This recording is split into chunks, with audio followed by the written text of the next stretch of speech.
வணக்கம். இலங்கை செய்திகளுக்காக நான் ஹரிணி. முதலில் தலைப்புச் செய்திகள். தேசிய மக்கள் சக்தியின் கொள்கை காரணமாக ரூபாவின் பெறுமதி 420 வரையில் அதிகரிக்கும். ஜனாதிபதி ரணில் விக்ரமசிங்க எச்சரிப்பு. இந்தியா உள்ளிட்ட சர்வதேச நாடுகளின் கவனத்தை ஈர்த்த பொது வேட்பாளர். மக்களின் வாக்கு சங்கு சின்னத்திற்கா? இலங்கையின் ஜனாதிபதியாக யார் தெரிவானாலும் அவருடன் இணைந்து பணியாற்ற தயார் என சீனா உறுதி. இனி விரிவான செய்திகள். பொதுஜன பெரமுனவின் அரசாங்கத்தில் வடக்கு கிழக்கு மாகாணங்கள் இணைக்கப்படாது என பொதுஜன பெரமுனவின் ஜனாதிபதி வேட்பாளர் நாமல் ராஜபக்ஷ தெரிவித்துள்ளார். யாழ்ப்பாணத்திற்கு நேற்றைய தினம் விஜயம் செய்த நாமல் ராஜபக்ஷ வீரசிங்க மண்டபத்தில் பரப்புரையில் ஈடுபட்ட பின்னர் செய்தியாளர்களுக்கு கருத்து தெரிவிக்கும் போதே இதனை குறிப்பிட்டார். இது ஒரு பௌத்த நாடு, ஆனாலும் எமது அரசாங்கம் அனைத்து மதங்கள், மொழிகள் மற்றும் சமூகங்களை பாதுகாக்கும். குறுகிய கால நன்மைகள், சலுகைகள் அல்லது பதவிகளுக்காக ஸ்ரீலங்கா பொதுஜன பெரமுன ஒருபோதும் செயல்படாது. மேலும் மாகாணங்களுக்கு போலீஸ் காணி அதிகாரங்கள் வழங்கப்படாது. எதிர்காலத்தில் எந்த சவாலையும் எதிர்கொள்ள தயாராக இருக்கிறோம் எனவும் தெரிவித்தார். இலங்கையில் அனைத்து பாடசாலைகளையும் சகல வசதிகளையும் கொண்ட பாடசாலையாக மாற்றுவோம் என எதிர்க்கட்சி தலைவர் சஜித் பிரேமதாச தெரிவித்துள்ளார். 2024ஆம் ஆண்டு ஜனாதிபதி தேர்தலை முன்னிட்டு ஐக்கிய மக்கள் கூட்டணி ஏற்பாடு செய்த 47வது மக்கள் வெற்றி பேரணி நேற்று களுத்துறையில் முன்னெடுக்கப்பட்டது. குறித்த நிகழ்வில் கலந்து கொண்டு கருத்து தெரிவிக்கும் போதே அவர் இதனை தெரிவித்துள்ளார். இது தொடர்பாக அவர் மேலும் தெரிவிக்கையில், ஆங்கில மொழி கல்வி, தகவல் தொழில்நுட்ப கல்வி என்பவற்றை மேம்படுத்துவோம். இளைஞர்களின் தேர்ச்சி மட்டத்தை அதிகரிப்போம். அதனூடாக தொழில் வாய்ப்பில்லாத இளைஞர்களுக்கு நவீன அறிவை வழங்குவோம்.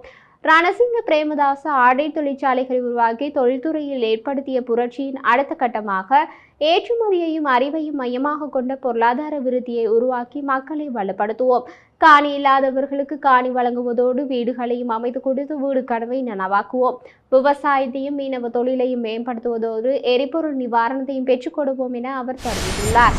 தேசிய மக்கள் சக்தியின் பொருளாதார கொள்கை காரணமாக ரூபாயின் பெறுமதி 420 வரையில் அதிகரிக்கும் என ஜனாதிபதி ரணில் விக்ரமசிங்க எச்சரித்துள்ளார். நிறைவேற்ற முடியாத பொய்யான வாக்குறுதிகளை வழங்கும் திசை காட்டி தனது உண்மையான பொருளாதார கொள்கையை நாட்டுக்கு எடுத்துரைக்க வேண்டும் என்று ரணில் விக்ரமசிங்க தெரிவித்துள்ளார். ரணிலால் முடியும் வெற்றி பேரணியில் கலந்து கொண்டு உரையாற்றும் போதே ஜனாதிபதி வேட்பாளர் ரணில் விக்ரமசிங்க இதனை குறிப்பிட்டுள்ளார். மேலும் கருத்து தெரிவித்த அவர், இன்று வந்திருக்கும் தலைவர்கள் அன்று எங்கிருந்தார்கள்? என்னால் மக்கள் படும் கஷ்டத்தை பார்த்து கொண்டிருக்க முடியவில்லை. மக்கள் வரிசைகளில் நிற்பது எனக்கு வருத்தம் அளித்தது. அதனால் பிரதமர் பதவியை ஏற்றுக்கொண்டேன். எவரிடமிருந்தும் நான் பதவியை பறித்தெடுக்கவில்லை. பின்பு நான் ஜனாதிபதியாகினேன். இன்று தட்டுப்பாடுகள் இல்லை, வரிசைகளும் இல்லை. ரூபாய் வலுவடைந்திருக்கிறது. பொருளாதாரம் படிப்படியாக வளர்ச்சி அடைகிறது. பொருளாதாரத்தை நிலைப்படுத்த வேண்டும்.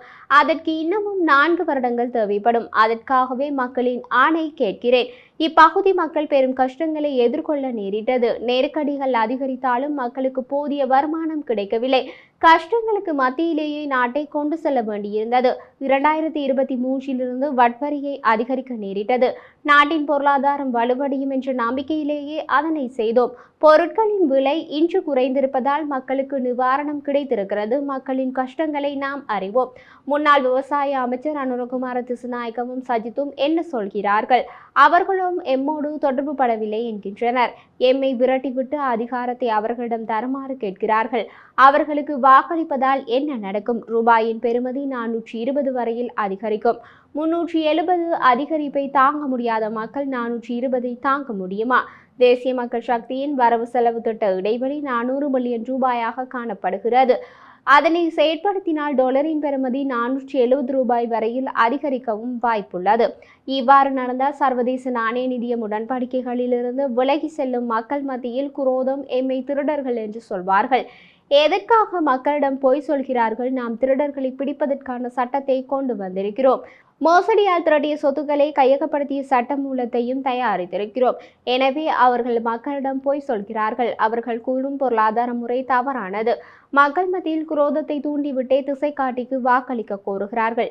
எனவே திசைக்காட்டிக்கு வாக்களிக்க தீர்மானித்திருப்பவர்கள் முதலில் அவர்களின் ஆட்சியின் ரூபாயின் பெறுமதியை தெரிந்து கொள்ளுங்கள், பின்னர் அவர்களுக்கு வாக்களியுங்கள் என கூறியுள்ளார்.